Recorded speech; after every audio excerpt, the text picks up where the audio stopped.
Hello, ladies and gentlemen. Welcome to another episode of Prototype. Today we're going to be talking about Ackmed. And I know that prototypes have been a bit more common lately. I'm mostly catching up to the sort of one a week that I tend to promise for coffee backers and just general content consistency.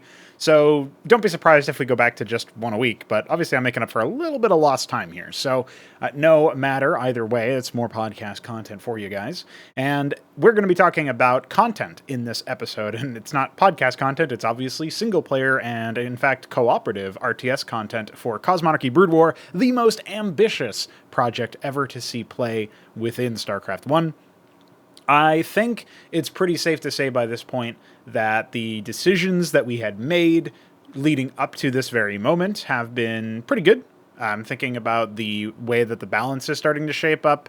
I've only seen the one game that's been casted over as of the time of recording. I am, of course, recording this on the 6th, or sorry, that's the 6th of September, and it is Wednesday. So I'm going to be playing Five Nations DLC after I record this, and the fact that that's a thing got me thinking about content.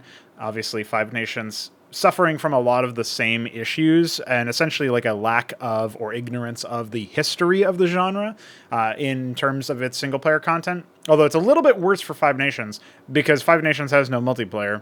So it only has the single player content, and it's just way better to play skirmish in that game, right?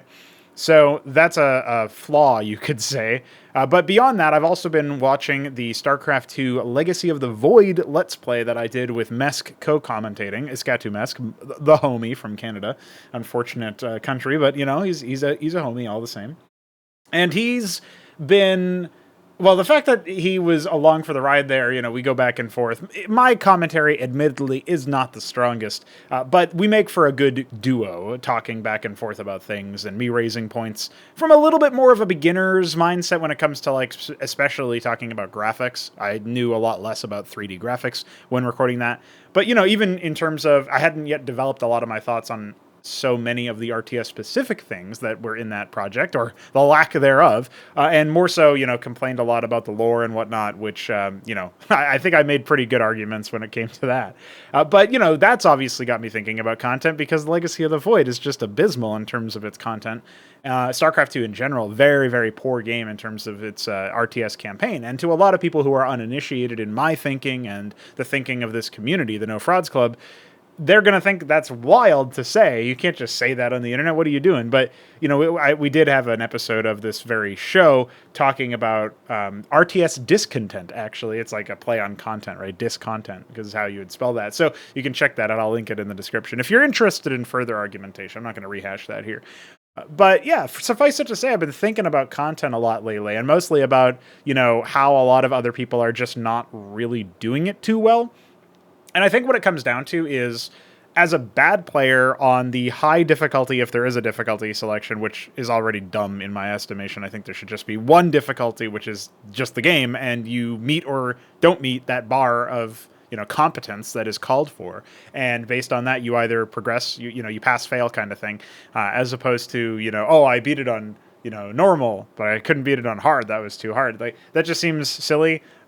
You introduce yourself a lot of issues where the lore or the setting or whatever is now at odds with the actual experience. If the characters are talking about how this is really hard, but you're playing on easy, then that's obviously not going to jive correctly, and you're missing out on something. Even if maybe you've never thought of that before. Maybe as a player you've never really played a game that actually had congruence between its presented difficulty and its actual difficulty, and therefore you never really noticed that this was missing from a lot of games. I don't mean that to sound what would you say? I don't want to sound like I'm condescending to people. I don't want to sound like I'm dismissing people, but I genuinely did have similar experiences. In the last episode of Prototype, I talked about, maybe it was actually 2 episodes ago. So recently, I talked about how I played Halo 3 especially, and even all of the Halos on console just didn't have bot support for actually playing offline multiplayer matches. They only had the campaign, and then later on they would have Forge and stuff, but there's no campaign for that. Eventually they'd have Firefight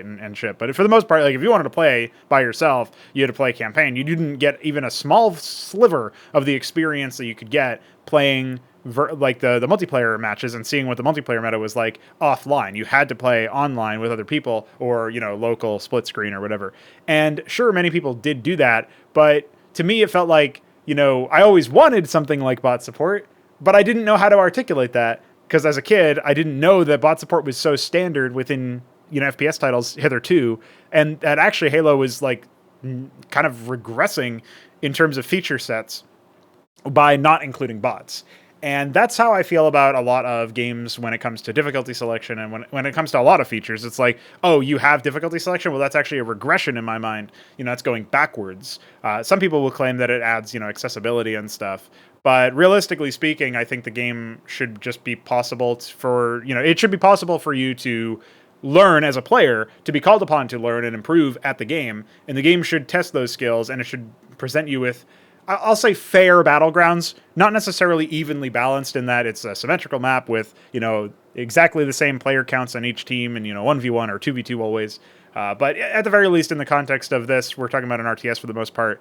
I'm thinking like if you do have a mismatched team, then maybe you have an offset of that because you start out with slightly more resources, or you have a more defensible position, or the second player on the enemy team doesn't arrive until later, or something like that, right? Where there's some way to offset the advantage. It doesn't have to be exactly balanced in terms of everything that they have, I have. I don't want mirror matchups only, for example. Obviously, that would be a very extreme way to think about that. But I don't want like even player counts. I want FFAs. I want all this wacky stuff in my content. So obviously, that means that I have to acknowledge that some people will think that maybe that isn't fair, but the point of it is to make it so that it is varied, it is interesting, it is reflective of the scale and scope of the setting, because the gameplay should obviously be an articulation of the ideas. It shouldn't just be like, oh, in our game we have, some stuff that happens, and then you have the story that happens around it that seems really disconnected and all that. It doesn't seem right. That doesn't sit right with me. I feel like a lot of players just haven't experienced that before, especially within the RTS genre, because it's so easy to not fuck up, but the developers really make it look hard. The developers of RTS content really make it look hard to tell a competent story within an RTS, and to, most importantly, have a consistent experience out of gameplay with an RTS. And going back to what I was talking about with Halo, I don't necessarily think it's as bad when an FPS has radically different single-player content than it does. Maybe it is bad. I just haven't thought about it. But, obviously Halo has a very different experience fighting the Covenant in the campaign and later on the Flood and stuff, depending on which game you're talking about. It has a very different, that's a very different experience doing that than fighting, enemies of the same health levels and stuff. They could have maybe gone like a Star Wars Battlefront type route where, each side has like weaker units that are NPCs that are basically like, AI controlled bots that like lay down covering fire and help. But that's not the direction they took the multiplayer. The multiplayer is very much stripped down by comparison. And maybe that's fine. I don't know if that's actually that big of a deal. Maybe in some ways you can say that the campaign teaches you wrong lessons about that. Because like obviously the elites all have different health values depending on your difficulty level and stuff, and you don't really ever fight Spartans as Spartans. So in Halo 1, for example, you have no real consequence of like, you don't really understand how much damage like you can take from a certain weapon or whatever, because the enemies, obviously the damage values are different, and obviously the enemies' behavior with the weapons are different, like the difficulty just cheats. So there's a lot of things that you get like the wrong lessons taught to you, is what I'm getting at from the content. So there is definitely flaws there, and there's definitely flaws there that we can definitely do better in an FPS context. But I still think that is less egregious than the RTS, because in theory, the RTS in the single player content has the same control scheme. It has the same sort of like races that are on display a lot of the time, but the enemies just play completely differently. Like you think about Brood War's campaign, by default, the stock StarCraft campaign is just dreadful for actually playing an RTS. It's better than StarCraft 2 because you can expand in way more missions, and you actually do like eventually need to like tech up and do all this other stuff, generally speaking. Some missions you can cheese and whatnot, and a lot of missions you can just, well, the AI is really stupid and is ignorable. There's like one mission in particular, it's the Siege of August Grab, but I can't remember the actual name of the mission. I believe it's right after it's before True Colors, so it would be the fourth mission? Yes. I can't remember the actual name of the mission right now, but it's before True Colors. As Kerrigan, you start out with 10,000 fucking minerals because of LOL Gimmick from the previous map, and some infested command centers if you got them. And you fight against the UED and their slave broods, and there's an AI in that map that like takes 15 minutes to activate or something crazy. And then when it does activate, it just like barely does anything. It sends very small attack waves. That's an example of what I'm talking about, where it's like the AI just is clearly designed as like a roadblock with a bunch of pre-play stuff for you to slog through. And you can see this in Five Nations. You can see this in pretty much any RTS campaign that you go through. A lot of the times, you know, the missions are just there. They're just not interesting. And they don't feel like you're fighting a living, breathing enemy. And I've said a lot of this stuff before, but the reason it's worth repeating here is because, you know, we're reestablishing what I'm very, very dissatisfied with when it comes to content in general. And it feels like when you're thinking about the way to improve things for a new generation of RTS players, if we're going to have that, because that's been another sort of talking point, is that we have Immortal and we have Stormgate, and I think there's a bunch of other ones. Zero Space, I think, is one of them, or Zero something, anyway. But they're all doing it, like, they're gimmicking the game before they even get to the content, because their game is not really that much of an RTS, even in skirmish. So I can almost immediately sort of, like, diverge from that and say, nah, not really. It feels like most people have not been students of history when it comes to this. And this is kind of a scathing remark to make about people who profess to have been around StarCraft 2 from the early days and really learned a lot of lessons from that. Yet, I think the only one to actually say that StarCraft 2 was not all it was cracked up to be and not all it could have been, which is like the most tepid of critiques that you could levy at StarCraft 2, which is one of the worst games ever made. The fact is, you look at that and you say, okay, the only people to even think about critiquing StarCraft 2 are the Immortal developers, who said that they like made suggestions to Blizzard about balance and specifically about the way that certain systems worked, like pathfinding, and I at least I believe so, because they made some changes in Starbow, which was some they keep calling it a mod, but modding, for me, the nomenclature of modding means you're doing something that is outside the realm of the default tool set. And obviously Blizzard banned that exact behavior. So you can't really have mods. But for the sake of ease of communicating, you know, the vernacular or whatever, yeah, okay, they made a mod, in air quotes, called Starbow. And some of the people who work at Sunspear now, who are developing Immortal. So, like, they're the ones who say, okay, StarCraft 2 could have been better. And I think everybody else has just been, like, mostly passive or very positive about StarCraft 2. Maybe some of the Stormgate developers mentioned that like StarCraft 2 has some problems or whatever. I don't know. It does just seem really wild to me. So I would just say, looking at the content specifically, really zeroing in on content. If you couldn't tell, that's what we're going to be talking about in this episode before we get to the coffee question section. Content to me in RTSs really could be a lot better. And I think it all starts with somewhere. It all starts with the tutorials. If we're going to start introducing the concept of the RTS to new people, we can't make our game not an RTS, which is, as far as I'm concerned, what Stormgate is, what Immortal is, and what Zero Space is. Like, a lot of these things have heroes or top bar abilities or creep jacking or whatever. There's a lot of things that seem really incongruent. One thing I didn't know, apparently this was like in an interview or something, one of the guys in Stormgate said that they won't have like engineering bay type upgrades, which is basically like you can upgrade your weapons and armor. Those statistical scaling upgrades will not be in the game. That's actually the first positive thing that I've heard about Stormgate, maybe ever, but certainly one of the most positive things that I've heard about the game in a drought of otherwise such notions. What I will say is those kinds of upgrades really do fuck with your expertise, your experience of expecting what the unit should be able to do. So capabilities are always out the window when you just randomly do more damage at some breakpoint in the game. And sure, we figured that out in Brood War as far as timings go, and maybe to a lesser extent StarCraft 2 as well. But I still think it just adds all of this volatility, and it's mostly invisible. And you can try to fix that by making it so that like maybe the weapons or the projectiles are colored differently or something else like visibly happens differently. But that's a lot of a burden to put on your art department just to make it so that this like scaling thing that when you buy it, you never lose it and it's just always there. And so the decision is not very interesting just so that happens. You know what I mean? So I want to say, aside from that, I'm mostly thinking at this stage that Stormgate is probably not going to be as successful as people think. And I think the same is definitely going to be true about Immortal. They seem to be already kind of on the way out on it. You know, I'm not sure. It feels like maybe people are, like, as soon as Stormgate was announced or whatever, people kind of like flocked to that. Some people have taken the contrarian approach and said that Zero Space is the new future because at least they have a game unlike fucking Stormgate. I feel like Gypsy called Stormgate like Fraudgate or something. He's a foreign Terran player from Canada, and he's a Brood War guy. He was like reviewing the Zero Space footage and like looking at it and saying like, yeah, this is all terrible, whatever. He had some interesting takes that I personally don't agree with, like things like when you repeatedly order workers onto a mineral line, that's addictive. Like, well, I mean, maybe there's some element of like that feels good, but I feel like for the most part it feels shit. So, but anyway, that's all neither here nor there. That's a thing that like I look at it and I'm like, okay, whatever. That's something you can engage with. But he was very quick to talk about like you've got these fucking MOBA abilities or whatever, and you've got heroes or what have you, and it's just like, yeah, exactly. But I swear he called them like Stormgate, like Storm Fraud or Fraudgate or something like that, and it made me fucking laugh. So anyway, shout out to Gypsy. He's a cool guy. Sorry you didn't win StarCon, dude.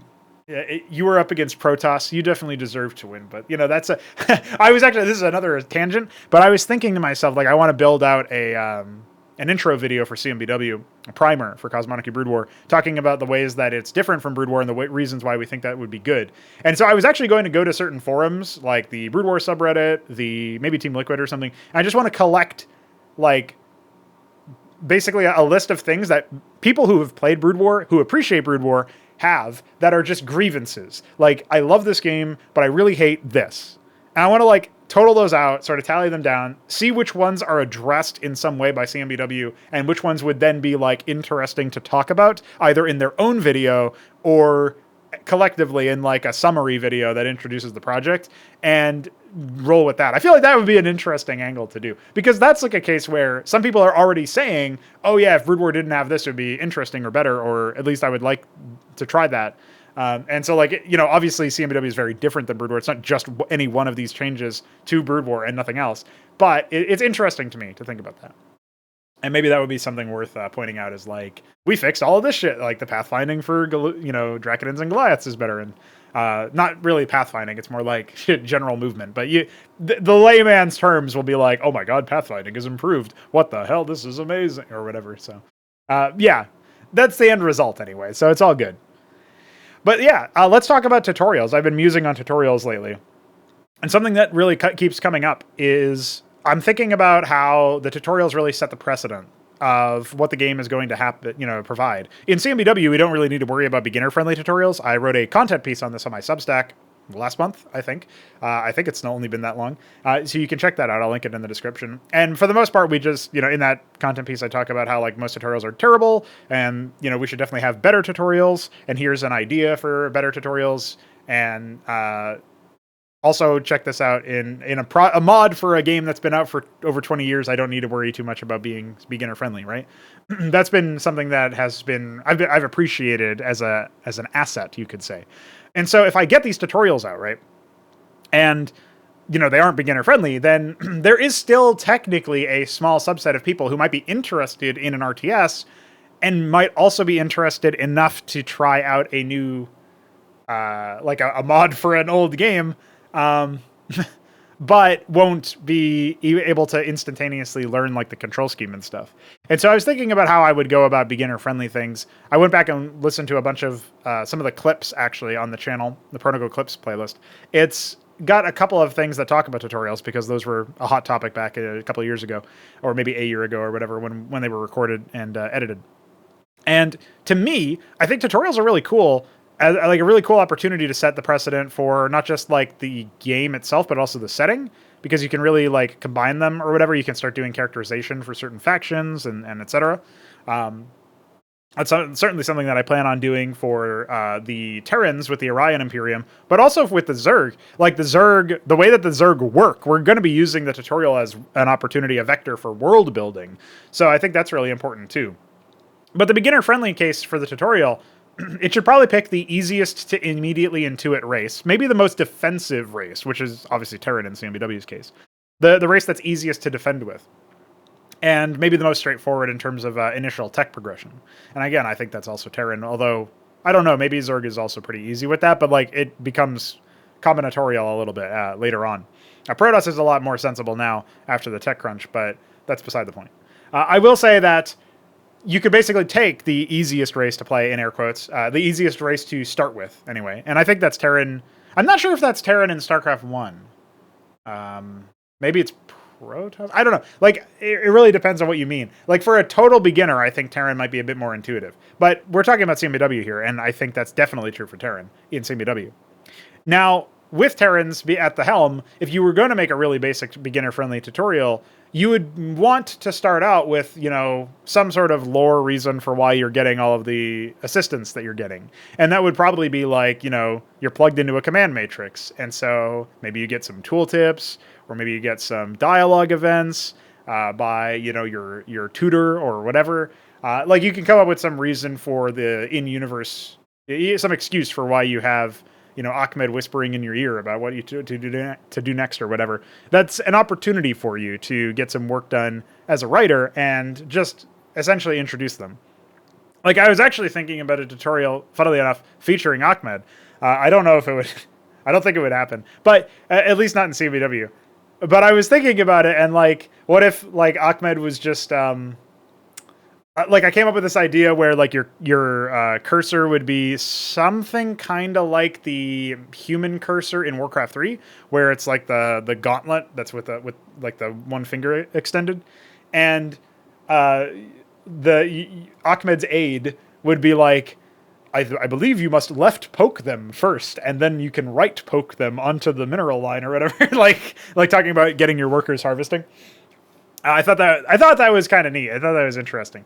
So to me, I think that's like a cute way of doing it. But obviously, you could, like, I think you could probably have dialogue that's a little bit less fourth wall-y. That's just simply saying, like, you know, maybe you wouldn't even say selecting, but you might say, you know, addressing, right? Like, so address the specific, you know, specific warriors or specific workers that you need to command, and then tell them what to do. You know, something you could, obviously you'd write that so it's not stupid and more straightforward, but there's something that you could probably think about doing. And that feels like, okay, yeah, we can do that. And then you can have like a tooltip appear on the screen that actually says something more direct, like, you know, you can use the left mouse button to select individual units, or you can click and drag to create a box. Basically, some of the stuff that you see in the boot camp tutorial for StarCraft 1. Again, I don't know if it's necessary for CMBW. I'm just sort of spitballing the idea of a beginner-friendly tutorial. And I feel like this would work, even though it would very much be like a, you know, like, we have the justification for some of those tooltips with the command matrix idea, because you're actually, like, in universe, your character is plugged into this, and they're going through the motions of learning it for the first time. And so maybe, like, you have the basic tutorial that explains the sequence of, you know, the control scheme and what have you. And it doesn't involve, like, I remember, I think it was Tiberian Sun. There's some Command and Conquer game that I played where the tutorial had, like, your classic, you know, verifiable military asshole character like Drill Sergeant.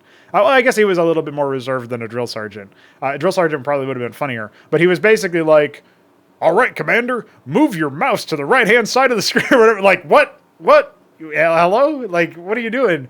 So yeah, that was definitely like, I felt like they could have done better. Now we have the advantage of RTS being a little bit more known, or at least like mouse and keyboard being more familiar to people. So I don't need to worry about addressing the actual peripherals that you're using to play the game. I can simply say, you know, you know, maybe there would be some camera control discussions. I think for the most part, though, that's pretty intuitive. Like, a lot of people have played MOBAs. I feel like if you're interested in RTS, you probably played an RTS before, or you've played MOBAs before. So I probably don't even need to talk about cameras. But selecting units is definitely one. And then obviously issuing orders to them via like left click, right click for the contextual order, like left click to select, obviously. That seems like a pretty good move. Like, what else would you think about? I just feel like this is a solvable problem without getting into fourth walling shit that can really reinforce the world and make you feel like you're experiencing something cogent. And it feels like a lot of tutorials in general don't do that, but especially RTS tutorials. I gave the example of the Command and Conquer one, but I always think back to the Warhammer, the Warlord, no, Jesus Christ, Warcraft 3. The tutorial for Warcraft 3 starts off with you controlling a hero. This is very telling of the rest of the game, by the way. You control a hero and you're right-clicking him around Fog of War and stuff. And, like, the narrator is like, very good. you'll notice that the shroud, a black shroud, encompasses the path between Thrall and his next objective or whatever. It's like, okay, this is how you teach me about Fog of War. Okay, but also you're a fucking narrator, and like this is the least fucking imaginable thing that makes any sense at all. I actually don't know how you would do this in a fantasy thing, but I think it can be done. Like a fantasy setting could have a tutorial like this. I don't think it's impossible. So it just seems so silly to me that nobody's really done that yet. So I have been musing on tutorials. I really do think that they're a good opportunity to like put your best foot forward with your project and give the players an idea of what they're going to be experiencing if they keep on going with the project, with the product, and providing them answers to important questions about how do I play this game well? Not just how do I play it, but how do I play it well? And that's where it comes into the idea that, yes, I think the tutorial should be able to kill you. I think you should lose in the tutorial if you're not very familiar with how RTS games work. Maybe in the basic tutorial that teaches you how to use your camera and stuff, maybe that's a little bit more like hands-off, because by its very nature, it's meant... Or like maybe defeat isn't actually defeat, and you just restate, like you snap back to the starting condition, and so you can't actually lose. You can only exit or win. And so like maybe that's like the way that it would happen. I don't know. I would have to think about that a little bit more. But it feels like maybe that would make a little bit more sense, because like then you're getting a sense of like, okay, the enemy is going to be aggressive, but like this is clearly a training simulation or something. So I get to just restart, and it's not like a live drill or a live match or we'll say it's not an actual, operation or whatever. So yeah, I think that would make a lot of sense. And I think the tutorial is actually being competitive, and specifically the tutorial saying, like, teaching you how to gather information and like win after you've lost, I think is another big deal. I know some people will think it's ridiculous, especially if they've played RTS games before, but like this game actually requires you to play an RTS even in the tutorial. Some gamers, some players will be like, what the fuck? I lost in the tutorial? This is bullshit. This is some whack-ass shit. Why is this even a thing? But like, I hope it's just interpreted instead as an invitation to become better and an invitation to grow as a player. Because that's what I really want out of the games that I make. I want players to experience them and then be forced and challenged to grow as players, obviously. And I think that there's something to be said about the opportunity, the potential for that to enforce or engender some kind of growth in them as a human. Like, I don't want to get too magnanimous, but I do feel like you can use such experiences as vectors for self-improvement, and it seems silly to not allow that or not even try to pursue that, and that's obviously most games are at best, they're thought of as toys. So hopefully that sheds some light on my musings on the tutorials front. And maybe by explaining it that way, it's a more concrete example of some of the things that I feel like we're missing in the average game, especially the average RTS, that doesn't even teach you how to play an RTS when you complete their campaign on the highest difficulty, because most of the maps don't involve actually playing RTS gameplay or whatever. And that's StarCraft 2 in a nutshell for you. I don't really have any faith that the other content in these other titles that are forthcoming, like Immortal, Zero Space, Stormgate, etc., are going to be much better. But I hope that I am pleasantly surprised. In fact, I hope that when I play Five Nations later today, I'm even more pleasantly surprised, and they actually did, fix a lot of things. I think I read that they didn't, but you know what? Going in with the idea that maybe they've learned a thing or two. So let's talk a little bit about future campaigns as well. Obviously, we've been talking about the tutorials a lot lately. We've been working on those tutorials in between working on the balance changes and some of the latest revisions to things like the Protoss Tech Crunch, the Zerg spending paradigm for the cost paradigm and whatnot for their advanced mutations, and the delaying of additional worker queues being made until that's a tier 2 thing now. I feel like, looking at the way things are, it does feel to me like we can really get into the thick of things with a tutorial for, the Protoss or for the Zerg now, without really worrying that there's like more pending changes that are looming overhead that like absolutely have to be at least thought about. Like, there were musings and murmurings beneath the surface of, is Zerg macro really busted because of Kaffirlosks and Oxal Larva and advanced mutations, where you get these really powerful units for a lot cheaper, especially time cost-wise, but also resource cost-wise, than maybe you should? And I'm really glad that we rectified that with the changes recently.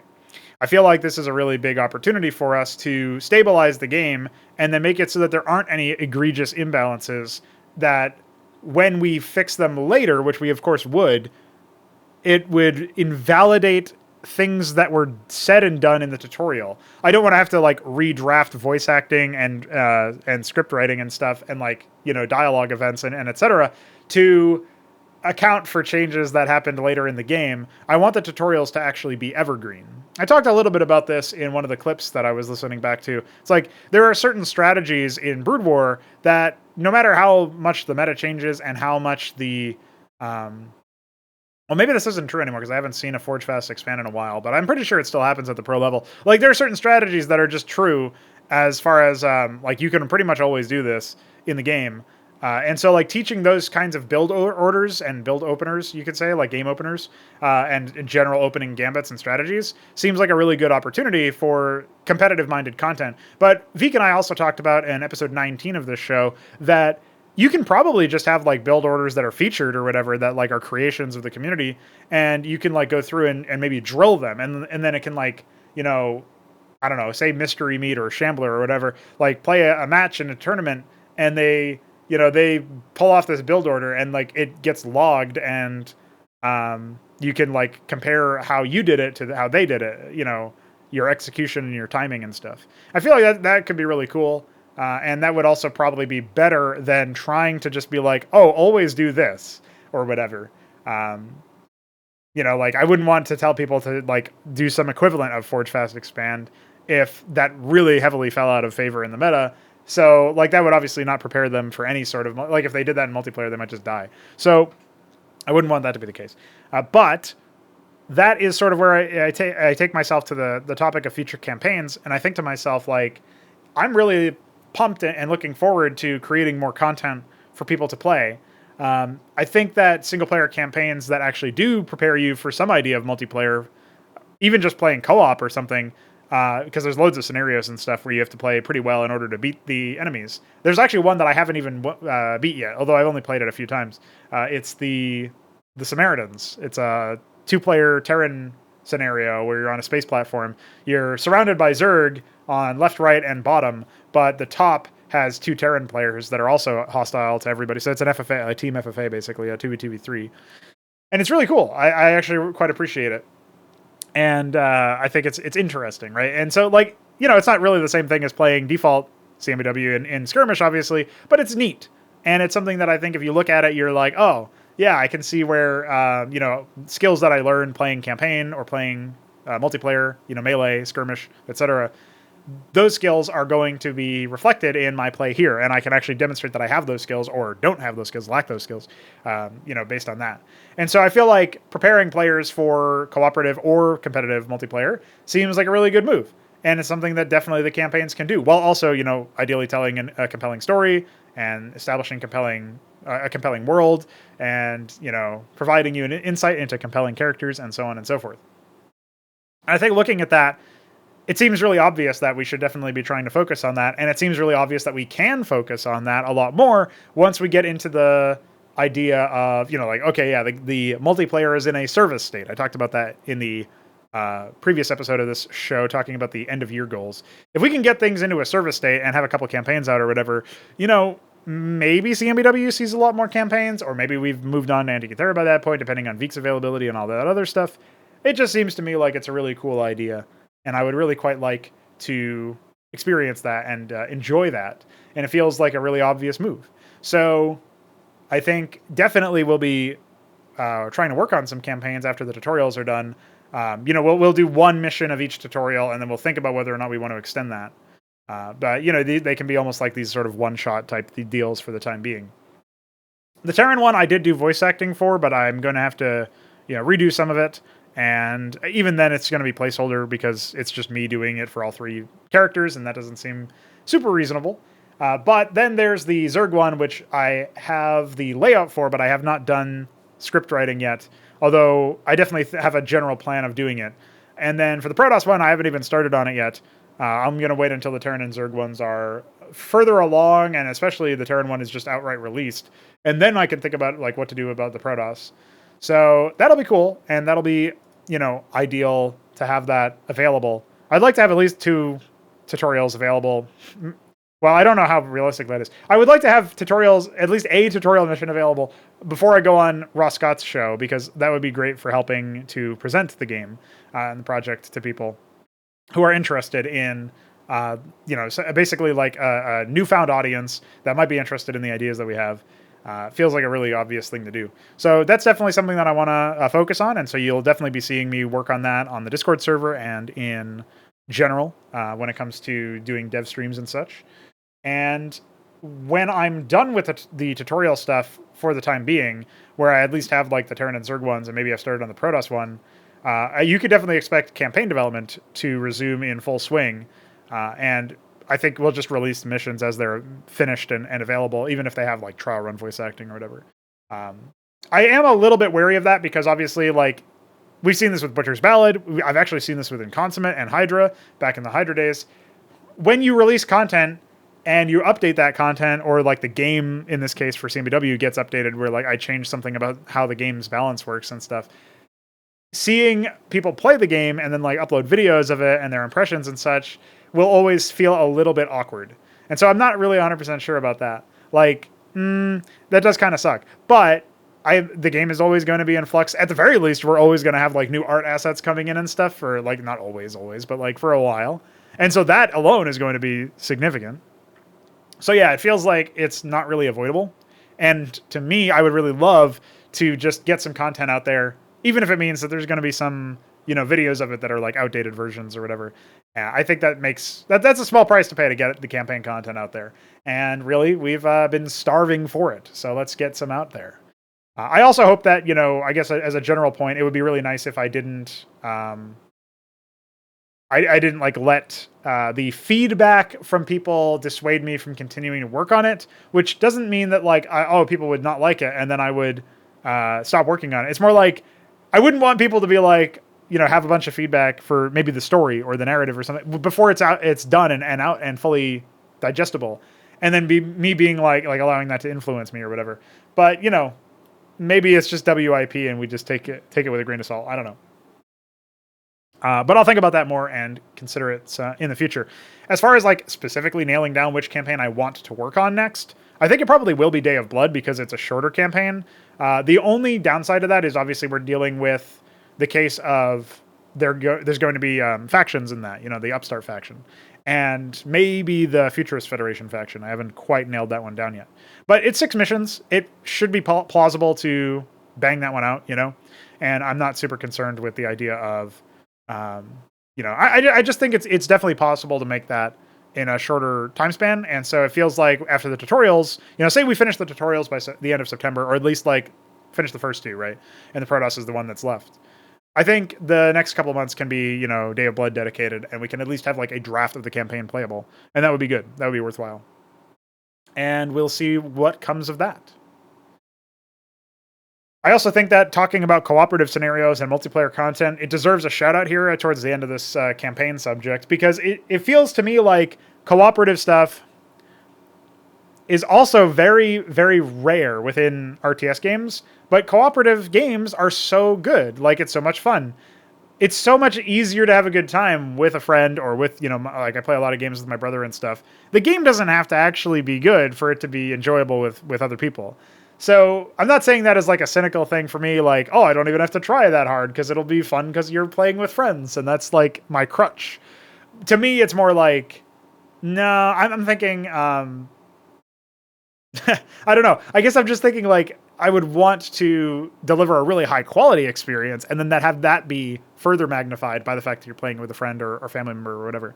I know that Luciferius has recently been playing the project every now and then with his brother. That's been happening for a couple months now. And that's really cool to me. Like, just knowing that people play it with their friends and their family is really cool because, it's like kind of a unique feeling.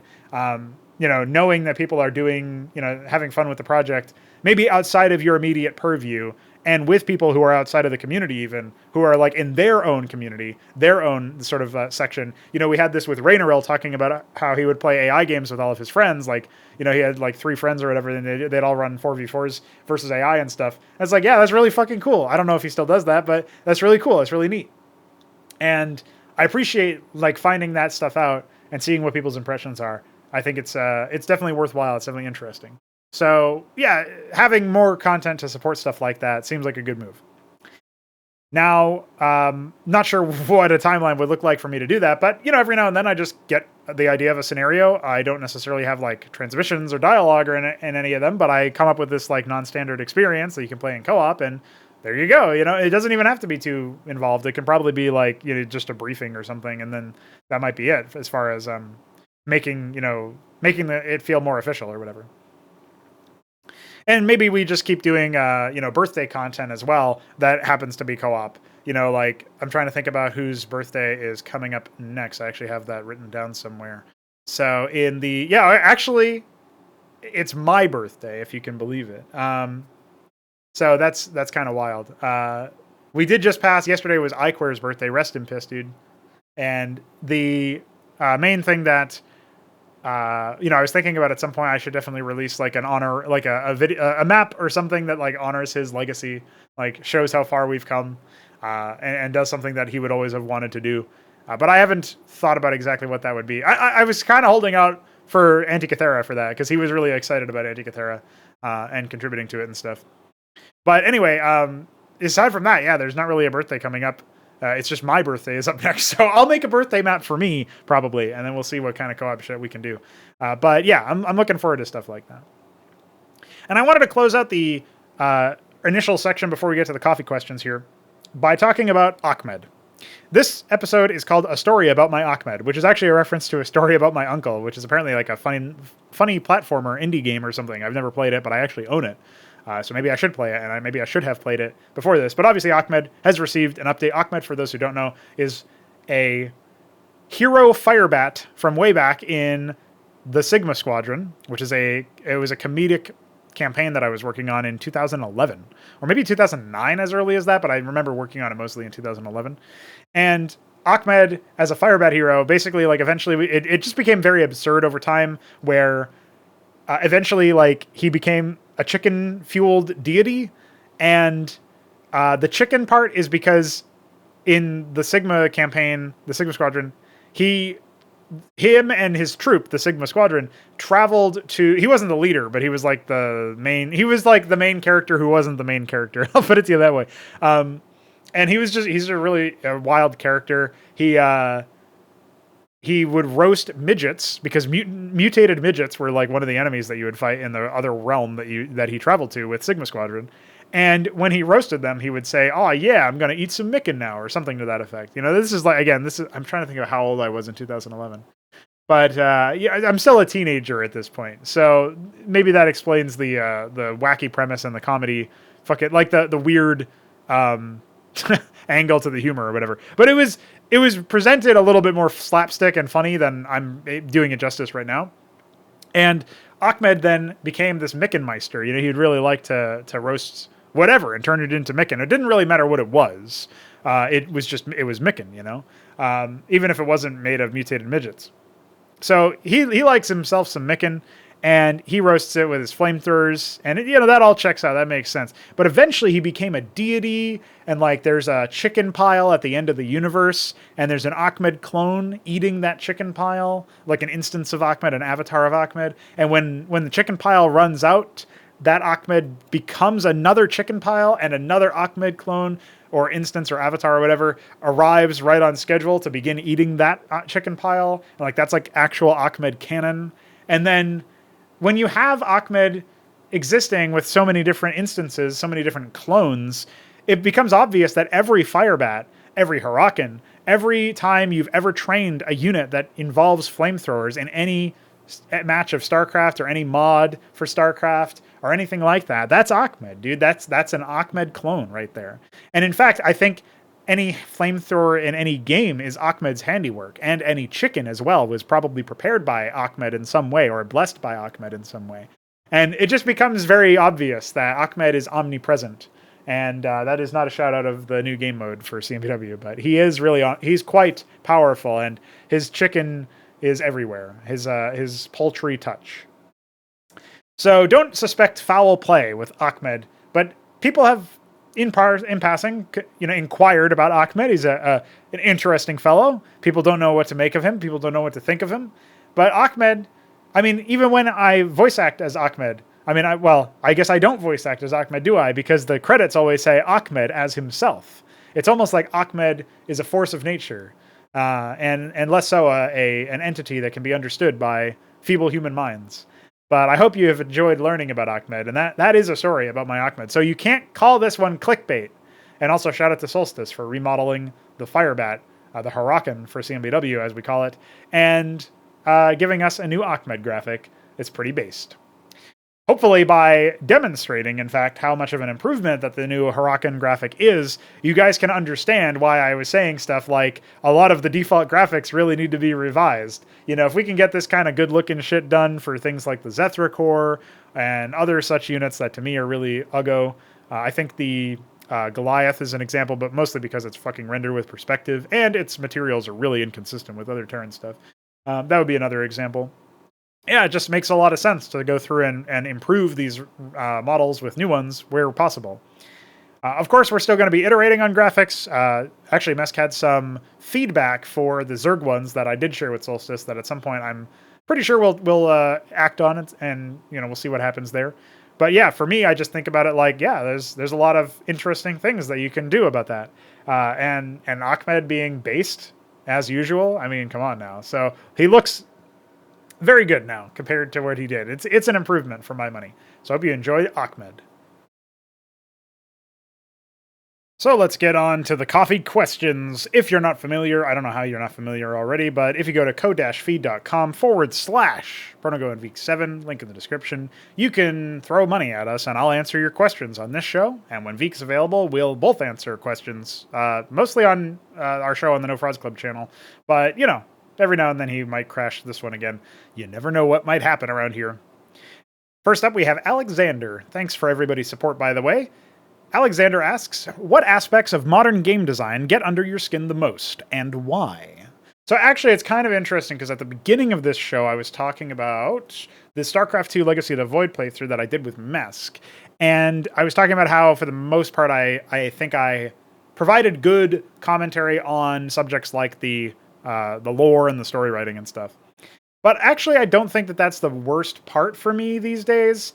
I just have started to be a bit on the jaded side, because I look at it like it's just not interesting to me at all to think of it like, the writing in games is mostly terrible. I've kind of just accepted that. I mean, if I was asked to really review a product, I would probably go into detail for why I think it's bad, or I mean, if it's bad, maybe it's not. I'm open to the idea of being pleasantly surprised. I try not to, poison the well, because I realize that, like, if you really look for holes in everything and you're not, shall we say, if you're very uncharitable with your assessment of things, like, I've started to, at least as far as like narrative related details are concerned, I have started to just be like, well, this doesn't really seem to make any sense to me right now, but maybe it'll make sense more in the future. So I've become a little bit less aggressive with the way that I approach evaluating stories and evaluating narratives, even in games, which are usually terrible. But sometimes the presentation is what really gets to me. So I guess you can say that like the actual dialogue and delivery of the voice acting and stuff like that can be really, really quite deleterious to my experience. And to me, it really does grind my gears when you have like, you're being asked to appreciate or accept certain things that really just don't seem to pass muster. I guess when I'm thinking about the writing, it definitely could always be better in a lot of these games. And I mean, maybe it's always true that everything could always be better. But I don't know. I honestly think that the modern game design thing that gets me the most is the game design, because I mean, that's what I've studied the most. Content is usually pretty bad, but like the core game design is often, they have like things that are actively counterproductive. Like Doom would be very ugly, and the new Doom games would be very ugly and not very worth your while, especially in terms of writing and pacing and stuff. As far as like the story and whatnot, and not worth like getting immersed in any way.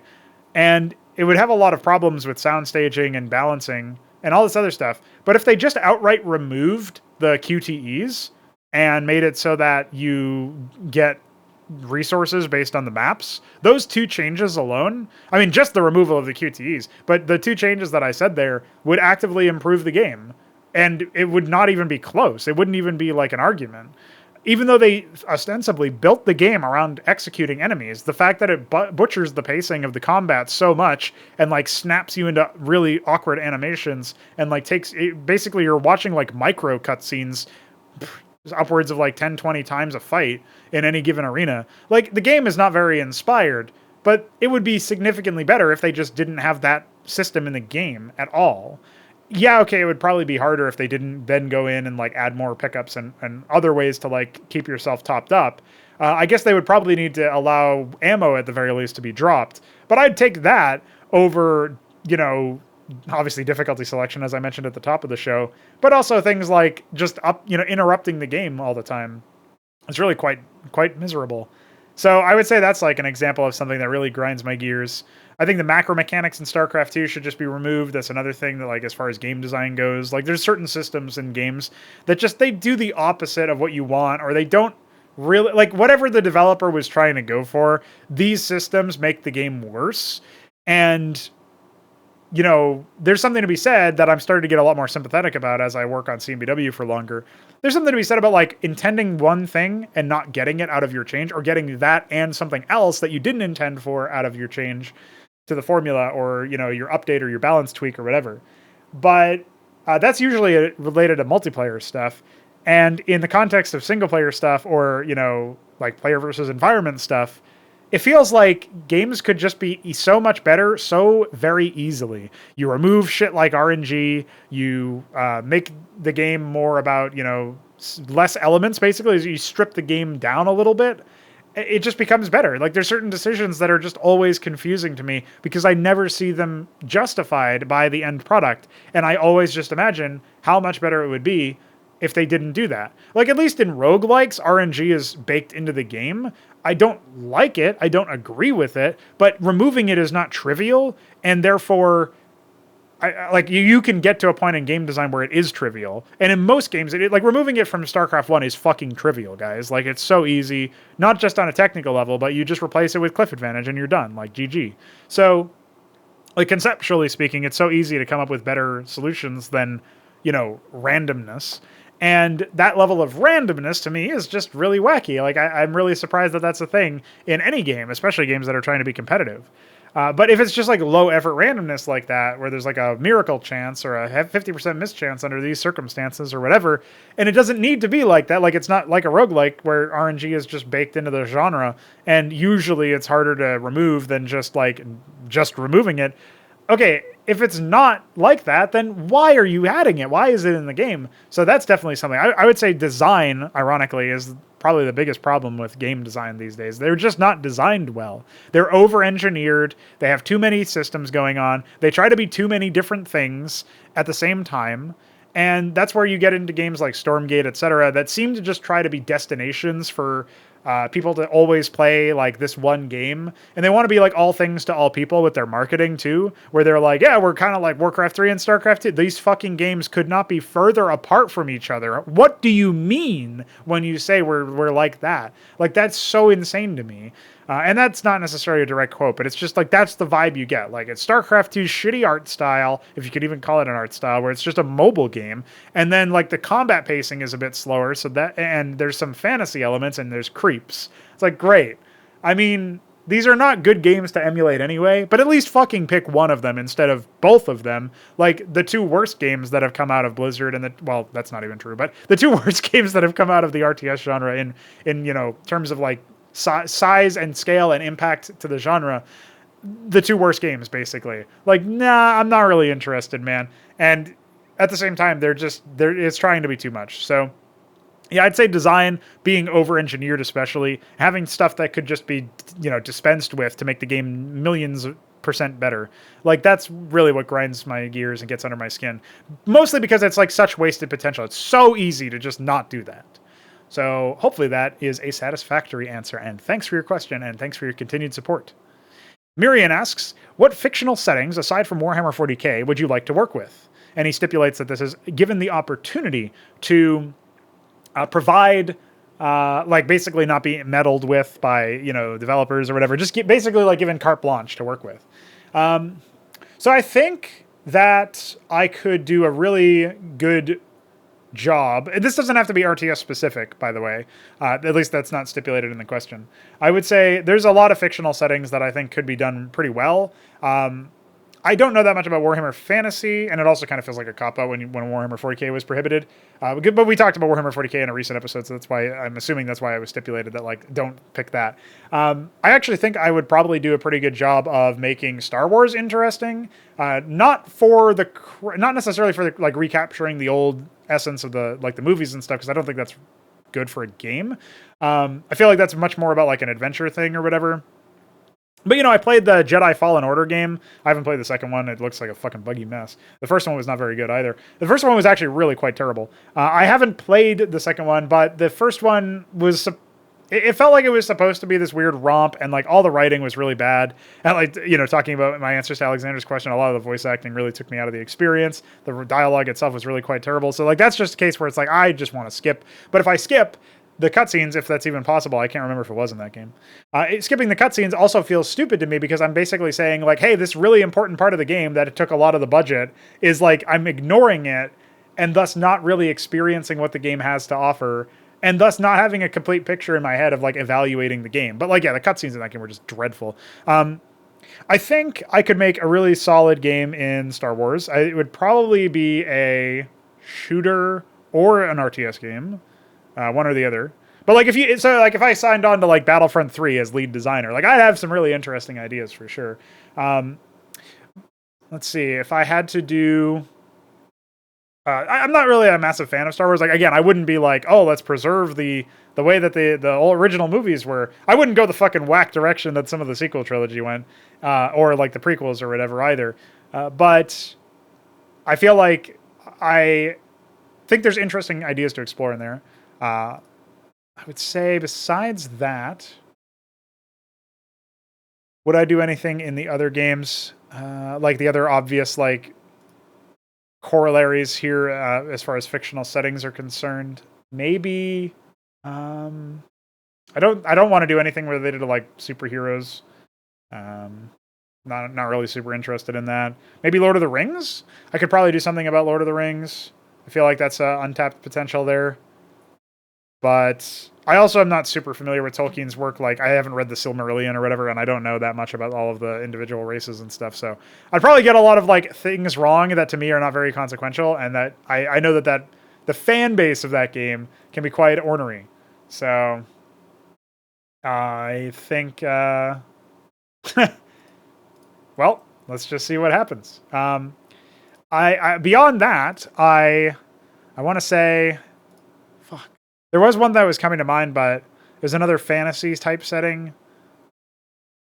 No, I can't really think of anything off the top of my head right now. So I guess I'll just say Star Wars and Lord of the Rings. In many ways, the original movies for those were actually very similar.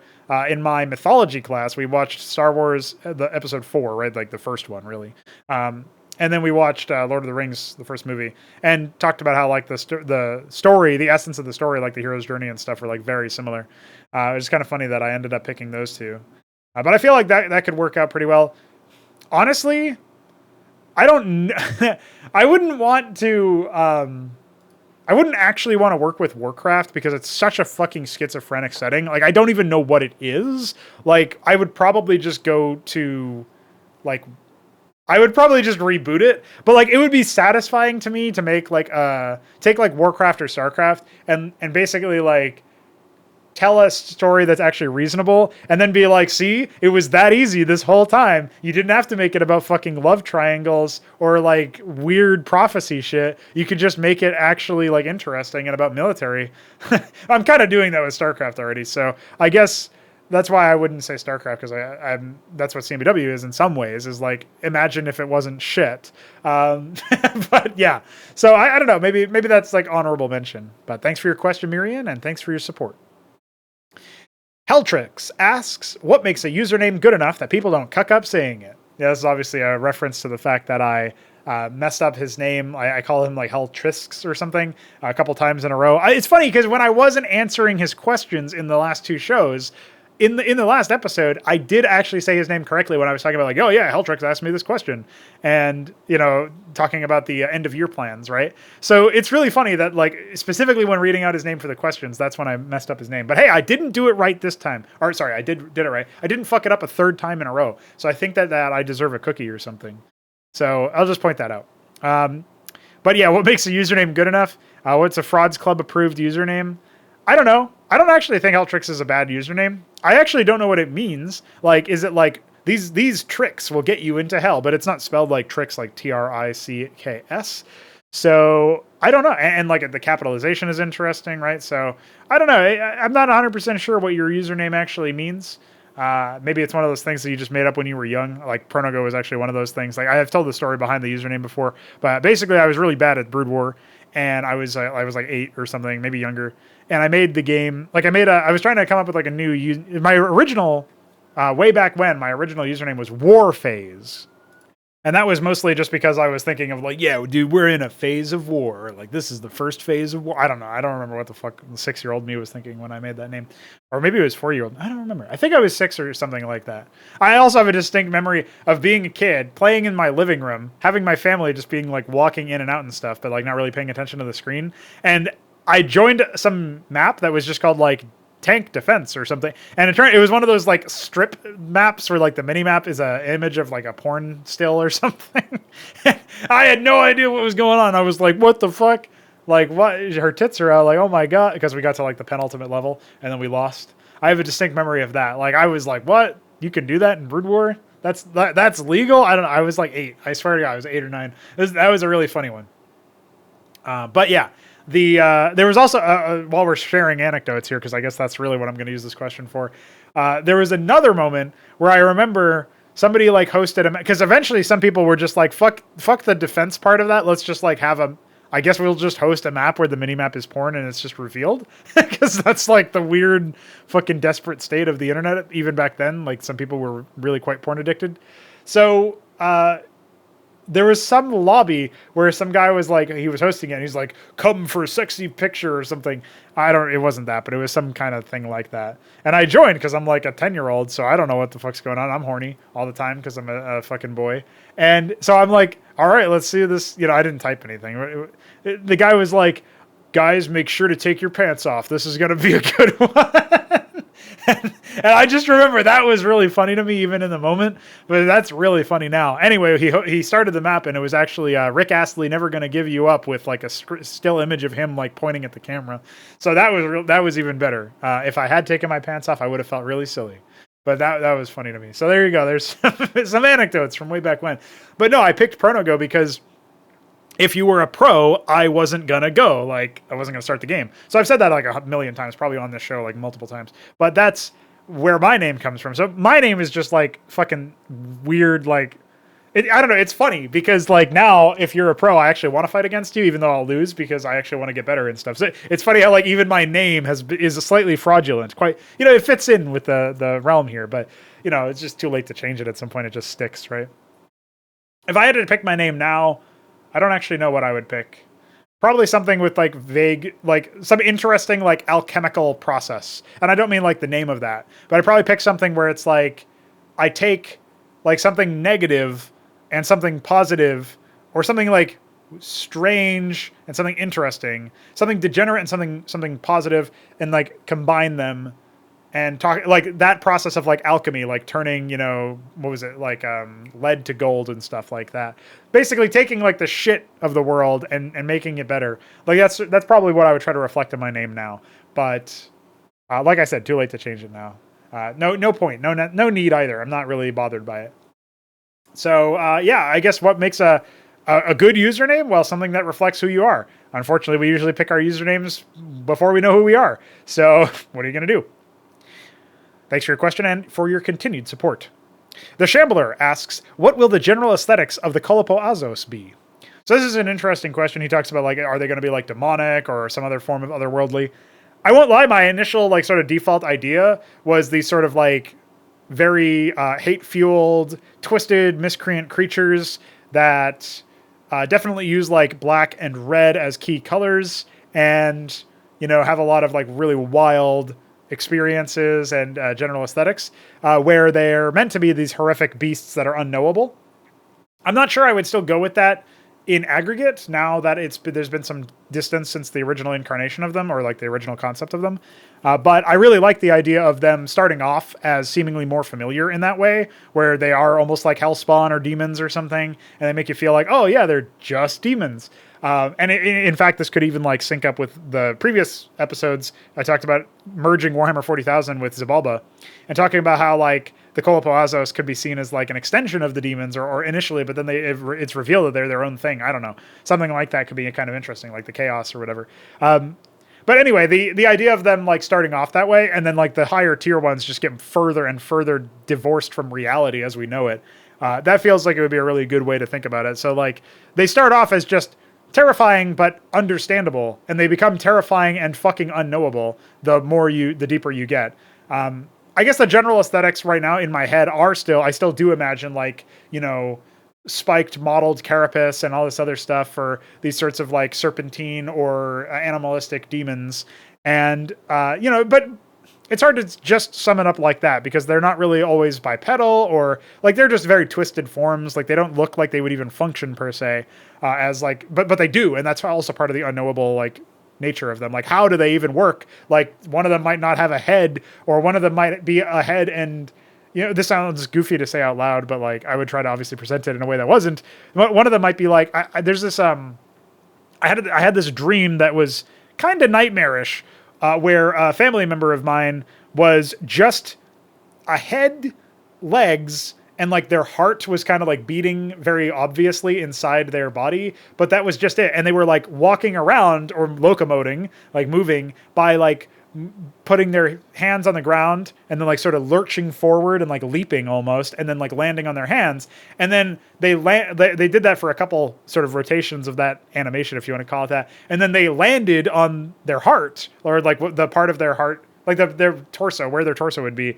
And they started like bleeding from it and crying and like, you know, obviously being in pain and distress. And then I fucking snapped out of that. That was like a dream when I was very young. I was probably like 12 or 13 dreaming something like that. So like I would almost think of stuff like that where it's like, how would this thing even work? Like, how would this thing even fucking live in day-to-day life? Like that sort of twisted sort of, maybe some body horror, but mostly just thinking like, because body horror is also like Blood Summon from Onatar, but just thinking about stuff like that, like how the fuck does this thing even work, right? So yeah, some disturbing imagery probably, at least in maybe not as disturbing as that dream was to me, but in the sense of like we can't really understand how something like this could exist within our world and actually be able to move and operate. That's sort of what I'm going for. So maybe that helps to answer the question and concretize them. The color scheme is probably going to vary, and the actual characteristics of them, like are they going to have mottled skin or hardened carapace or spikes or whatever, like yeah, all that stuff is, you know, to be determined. And you know, again, maybe they'll play around with that as an idea of like, hey, we're like sort of being familiar right now, but to really manifest our true forms or our truer forms, we have to go into madness territory. Thank you for your question and for your continued support, homie. I do appreciate it. Ben Taberski asks, walking, running, or biking, which is your favorite cardio? And I'll say I do really like to go out on walks.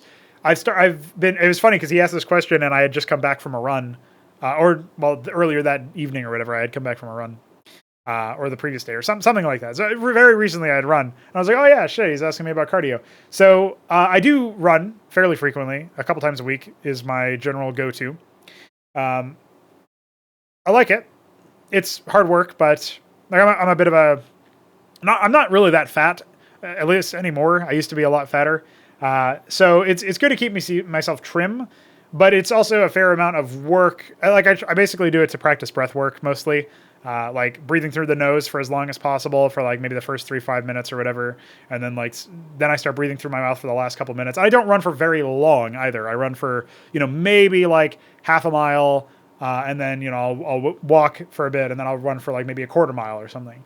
So it's not a crazy amount of distance. I know a lot of people will run a lot longer than that, but that's what I can do. And I just try not to worry about like, oh, I'm not running as fucking Jocko Willink over here or whatever the fuck. Like, no, bro, I'm not worried about that. It's just like, I know it's good for me to do it. It feels good when I do it. I feel like I accomplished something important when I do it. And I really pushed myself recently because I was under the weather a little bit, not like sick, but just sore from a lot of the physical work that I'd done at my shift work, and we had a Labor Day holiday recently, so it was very, very busy in the last day, and that was the last day in a stint of like 4 out of the last 5, so I was pretty tired and sore already before starting the day, and so that was like where I had to do my best work, if you want to call it that. So yeah, you can imagine I was like, oh fuck. But no, it feels really good to do that. My runner's high comes after when I'm done. I'll put it to you that way. But that's just so far. Maybe I'll hit it when I'm able to get a little bit more consistently. I trim down even further, and I can run for longer, and etc. So I would say running is my favorite, but walking is what I do most often, because I walk for hours, or at least an hour every day at the bare minimum. Thank you for your question, homie, and thanks for all the support down the months. I wanted to say years, but you've actually not been around that long yet. So I'm looking forward to when I can say years.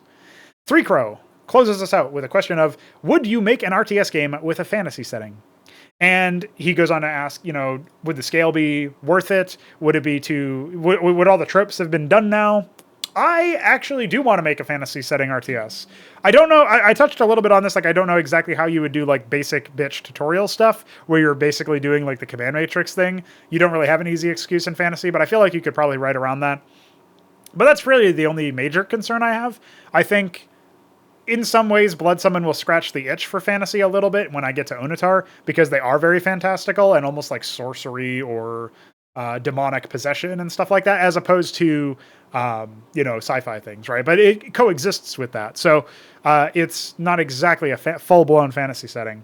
I think I was talking about my Battle Dome idea in my answer to 3Crow's previous question in the previous episode, and that game would have actually been a fantasy game in my estimation. So yeah, who knows what I'll think about doing exactly, but it feels to me like, a fantasy setting is totally valid. I would do a lot of things very differently. I've said before that in my fantasy settings, magic is essentially like blood, in that it's just a thing that many living organisms have, and maybe some constructs don't have it, because like constructs don't have blood, right? But like maybe some do. So it's like a life force thing, right? I guess similar to the shitty prequel version of Force, where it's midichlorians and stuff. Yeah, it's sort of like that, I guess, but not stupid. Maybe not as stupid. I'll be a little bit less confident in that, because I haven't really fully thought about it or what have you. But anyway, I think I look at it like, it's just something that's worth it to me to explore at some point. But I also have a lot of sci-fi ideas, right? And I don't have a massive budget and a bunch of artists and etc. So we'll have to see what we can make happen. But yeah, a fantasy setting seems totally viable. Maybe that would even be a good excuse, like if we make like a Warcraft 2 clone in some ways, where the fantasy setting is like, let's make 2 races and that's it. And that can be like a first game, like a very basic bitch RTS game or whatever, that goes up to like 3 tiers of tech and is fairly pulled back. But I don't know. Like at the same time, I don't want to like downgrade from CMBW, so I don't know. I'll have to think about that. But there's an answer there. I definitely am interested in doing it in the future. I think that the scale could be achieved. You just have to write a setting that actually makes sense at scale, right? And that's what a lot of people don't do. So yeah, maybe I can revisit my plans for Dogvinity, which is just a code name for... Actually, I was going to call it Adversary, the turn-based RPG game that was supposed to be made like Divinity or whatever, but actually good. I have all sorts of interesting ideas for that. And maybe I could revisit that world or something for it, because it was supposed to be a fairly large-scale world. It's just that obviously a turn-based RPG is very different than an RTS, right? So yeah, thank you for your question. Thank you for all your support down the years, because I actually have known 3Crow for a very long time. So very happy to have you around still, homie, and thanks again. That'll take us to the show outro. It's been a journey. We're back on the weekly grind of, you'll expect this show once a week instead of, 3 times within as many, like 7 days or whatever. Happy to have been able to catch up. Happy to have been able to give the coffee supporters what they have earned. And I'll be back to smash my table in the middle of talking about stuff on a podcast, but also to continue working on CMBW tutorial stuff. There's a bounty outstanding for 3Crow, actually, that I'm definitely going to be delivering upon in the next couple of days. And I will also be working on a couple of other things behind the scenes, some videos for CMBW castovers and featurettes and etc. So stay tuned for more updates and content. I shall, of course, be around. And that was a story about my Ackmed. I hope you enjoyed.